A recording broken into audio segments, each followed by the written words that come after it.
Welcome back to the Deep Dive. You guys have sent in a ton of stuff, articles and research papers, and even some personal notes, all pointing to, a potential earthquake, I guess you could say, shaking up the global financial system. Yeah, it's pretty wild. We're diving deep into, the possibility of a world where the U.S. dollar isn't the top dog anymore. And, Right. It's about time we unpack this. What I find really interesting about all the stuff that you sent is that it goes beyond, just complaining about the problems. It actually digs into potential solutions that are already being talked about, being worked on. Yeah. I mean, this isn't some futuristic fantasy. This is a real movement that's gaining momentum. It has. And understanding it is crucial. Okay, so before we get to the revolution, let's rewind a bit. Okay. Why is the dollar so powerful? Okay. How did it get that way? You got to think back to 1944. Okay. The world's just catching its breath after World War II. The Bretton Woods Agreement, it basically crowns the U.S. dollar as the global reserve currency. The champ. Imagine it like the old gold standard, but with greenbacks instead of bullion. So the U.S. basically hit the jackpot in a global poker game? Yeah.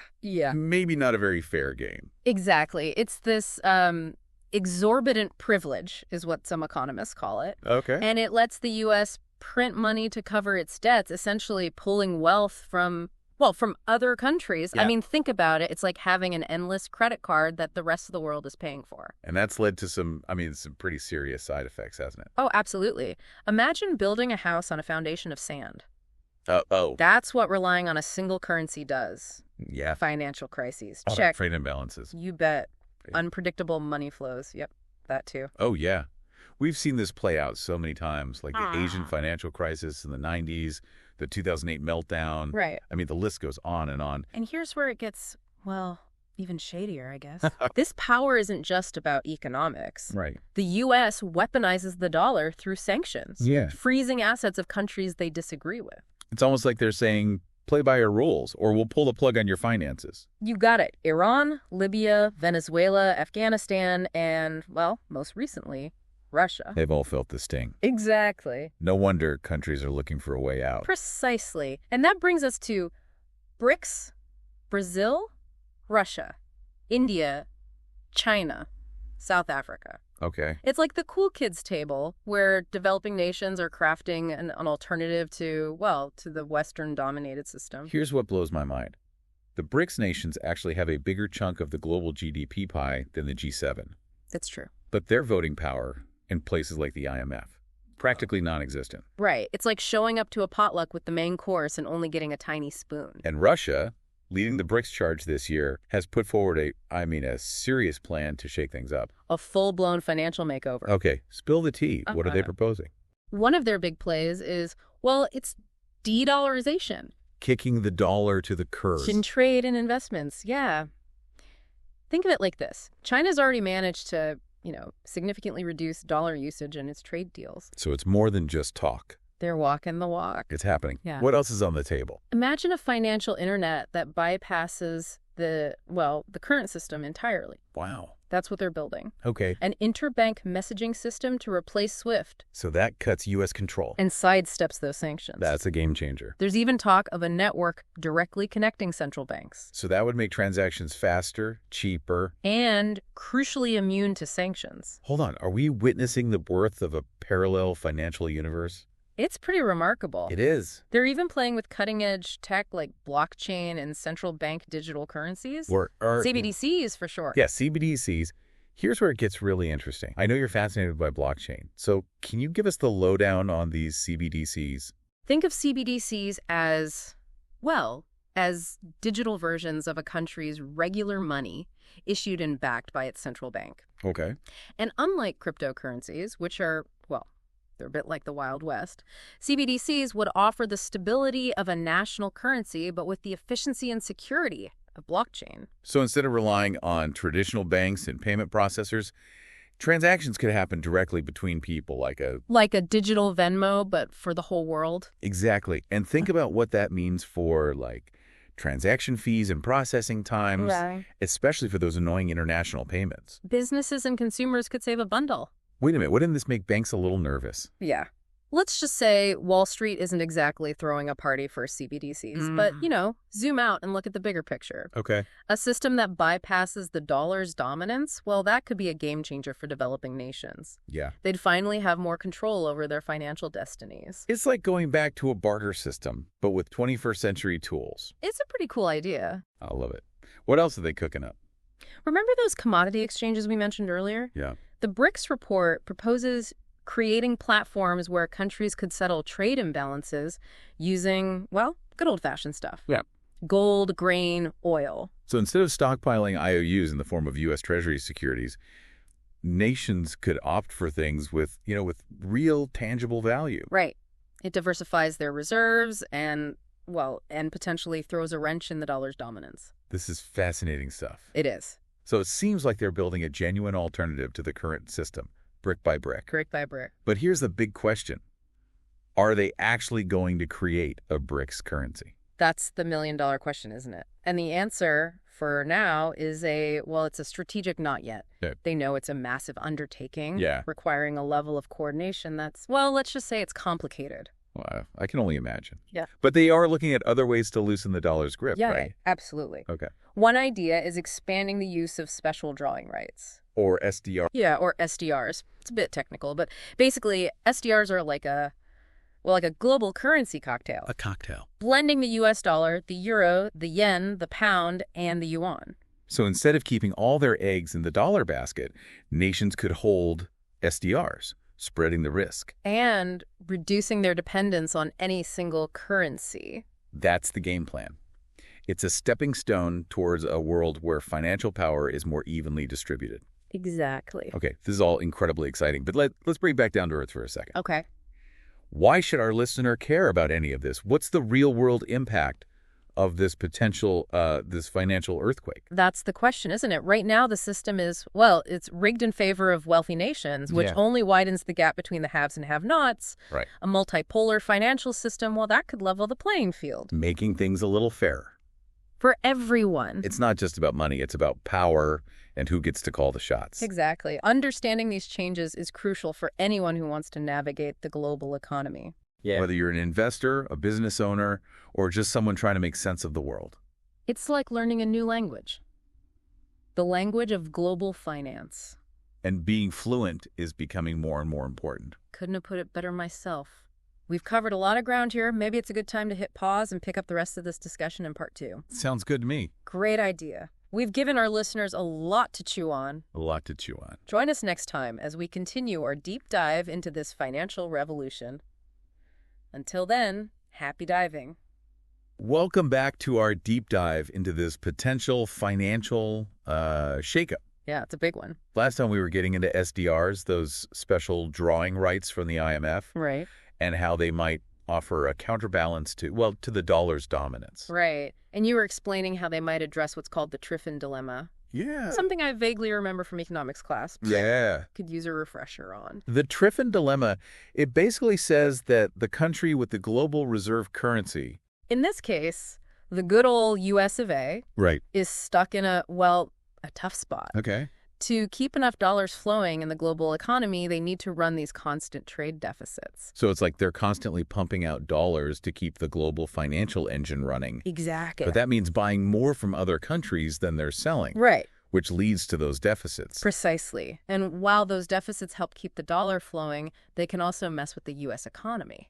Yeah. It's a delicate dance on a very high wire. Okay, so back to SDRs. Okay. How do they help the U.S. get off this tightrope? If SDRs were used more widely, they could take some of the pressure off the dollar, meaning the U.S. wouldn't have to run those constant deficits. Yeah. It would spread the risk around, making the system less dependent on a single currency. So SDRs are like the financial equivalent of diversifying your investment portfolio. That's a great way to put it.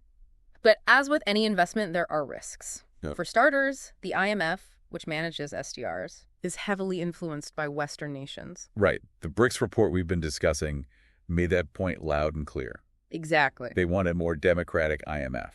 Makes sense. Which makes sense, yeah. If SDRs are going to play a bigger role in the world stage. Absolutely. And it's not just about who's in charge. Yeah. There are practical hurdles, too. You got it. Right now, SDRs are mostly used by governments and central banks. That's right. To be truly viable, they need to be, well, easier to use in everyday transactions. Right. So it's like having this super exclusive credit card Yeah. that only works in a handful of stores. Yeah. Not very useful for the average person. A perfect analogy. But there's signs of progress. Okay. China, for example, has started reporting its reserves and investments in SDRs and yuan. Oh, wow.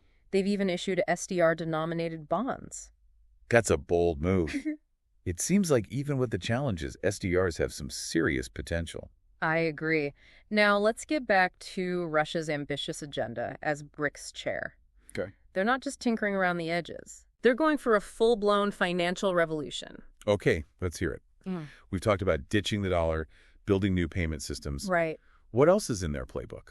They're targeting not just payments, but investments as well. Okay. They're pushing for what they call the BRICS Cross-Border Payment Initiative, What's that? allowing member nations to trade using their own currencies. So instead of using the dollar as the middleman, Brazil could pay Russia in rubles, or India could invest in China using yuan. Exactly. And to make all this work, they're proposing a BRICS Clear platform. A BRICS what? Clear platform. It's a new system for accounting and settling securities transactions. Okay. Think of it as the plumbing for their new financial system. So this would let BRICS nations invest in each other's markets using their own currencies, Right. completely bypassing the dollar-dominated system. Precisely. It's a decentralized system where all members have an equal voice, and no single country can block transactions or impose sanctions. Sounds like they're constructing a whole new financial universe. It is pretty wild. One that's designed to be fairer and more balanced. And they're not stopping there. Well, They also want to beef up the new development bank, often called the BRICS Bank, as a counterweight to the World Bank. the World Bank has been criticized for being too Western-centric, hasn't it? Yeah. How would this BRICS Bank be different? The BRICS Bank is all about lending in local currencies, Oh, wait. reducing reliance on the dollar. Okay. Their goal is to have 30% of their loans in local currencies by the end of this year. That's a pretty ambitious target. It seems like they're serious about putting their money where their mouth is. They absolutely are. And to back this up, they've even proposed a BRICS digital investment asset. What's that? It's a new digital asset backed by the combined resources of all 5 nations. Now, that's interesting. It sounds like they're creating a stable, secure investment that's completely independent of the dollar. That's the idea. Yeah. And let's not forget those commodity exchanges we discussed earlier. Right. Instead of accumulating U.S. Treasury bonds, BRICS nations could opt to hold gold, grain, or oil. things with actual intrinsic value. Not just pieces of paper backed by a government that seems to be printing more money every day. Right. And to make trading these commodities even easier, they've proposed a BRICS grain exchange, That's right. where member nations can buy and sell agricultural products directly. Yep. Wow. They really are thinking of everything. But there's still that elephant in the room. Yeah. Will there be a BRICS currency? It's the question everyone's asking. And for now, the answer is not right away. Okay. The report acknowledges that a BRICS currency is a massive undertaking, Yeah. requiring a level of coordination that's, well, it's still a work in progress. I imagine trying to get 5 major economies with different priorities and systems to agree on a single currency is like herding cats. You could say that, but they're not ruling it out completely. Yeah. In the meantime, they're focused on strengthening the alternatives. SDRs, the BRICS Bank, and these new payment and investment platforms. It seems like a slow and steady march away from the dollar's dominance. Yeah. And honestly, it's pretty exciting to watch. I know what you mean. It's like watching a financial tectonic shift unfold in real time. Yeah. And we're just at the beginning. It's definitely something we need to keep a close eye on. Hmm. So what else is buried in this treasure trove of information you've been sharing? Well, there's a fascinating discussion about how the current financial system, with its reliance on correspondent banks and the SWIFT messaging system, is actually quite inefficient, even putting aside the political considerations. Inefficient? How so? Think about it. Let's say a company in Brazil wants to do business with a company in Turkey. Okay.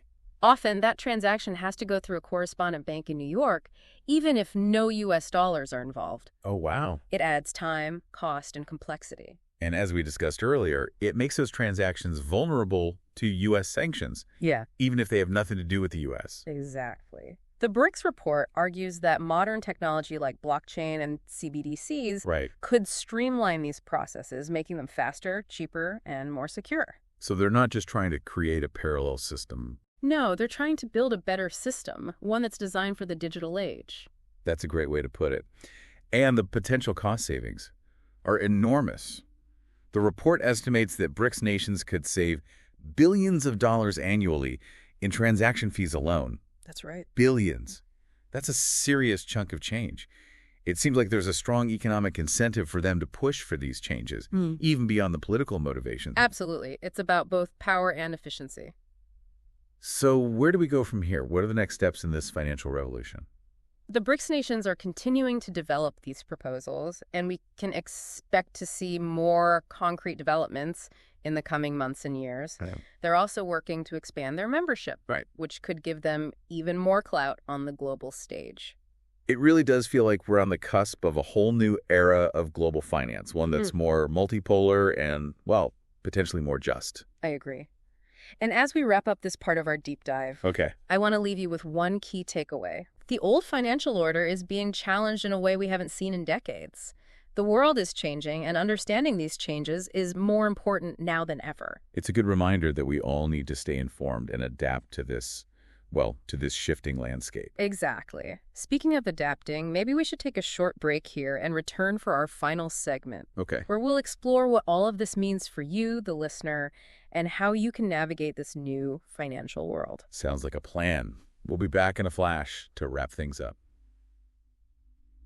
Welcome back to the Deep Dive. We've been on quite a journey exploring this potential financial upheaval Yeah, it's been a wild ride. and the rise of BRICS as a powerful force for change. It's been fascinating, hasn't it? We've gone from the origins of the dollar's dominance Right. to the bold vision BRICS has laid out for a new world order. We've covered de-dollarization, alternative payment systems, Commodity exchanges. even the possibility of a BRICS currency. Yeah.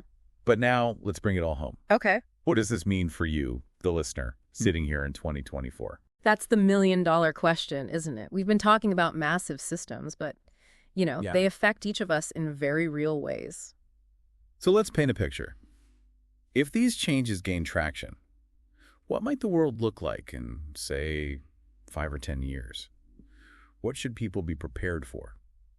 Well, first and foremost, imagine a world where power isn't so concentrated in the West. Okay. The U.S. dollar might no longer be the only game in town. That would be a huge shift. What would that mean for, like, everyday transactions? Think about buying goods from China, Right. just in yuan, Wow. or booking a vacation in Brazil and paying in reals. International trade could become, a multi-currency marketplace. Would certainly make traveling more interesting. But what about investments? Would our retirement funds suddenly be in rupees or rubles? It's unlikely to happen overnight, but gradually we could see a much wider range of investment options. Okay. BRICS nations are creating new financial instruments in their own currencies, and those could become very attractive to global investors. So instead of just Wall Street, we might have opportunities to invest directly in emerging markets, Yeah. helping them grow while potentially earning higher returns for ourselves. Precisely. It's a potential win-win. Right. Of course, any new system has its own set of, challenges and uncertainties. And that's where staying informed and making smart decisions comes in. Exactly. We need to understand these changes so we can navigate this new world, successfully, Absolutely. And that's what deep dives like this are all about. helping you connect the dots. Helping you connect the dots between these global shifts and their impact on your life. So for our listener who might be feeling a bit overwhelmed by all this, Yeah. what's the one piece of advice you would give them? Stay curious. Okay. Stay informed. Right, guys. And don't be afraid to challenge assumptions. The world is changing rapidly. It is. And the best way to navigate it is with an open mind and a thirst for knowledge. Great advice. And remember, the sources you provided, those are a fantastic starting point. Keep exploring, do your own research, and draw your own conclusions. Don't just accept everything you hear at face value. No. Question it, analyze it, and form your own informed opinions. Critical thinking is, it's your superpower in this age of information overload. Well said. This has been an incredible journey, and I want to thank you for being such a brilliant guide through this complex topic. The pleasure was all mine. It's always a thrill to explore these groundbreaking ideas and challenge the status quo. And to you, the listener, thank you for joining us on the Deep Dive. We hope this deep dive has sparked your curiosity and giving you the tools to navigate this changing world. Until next time, happy diving.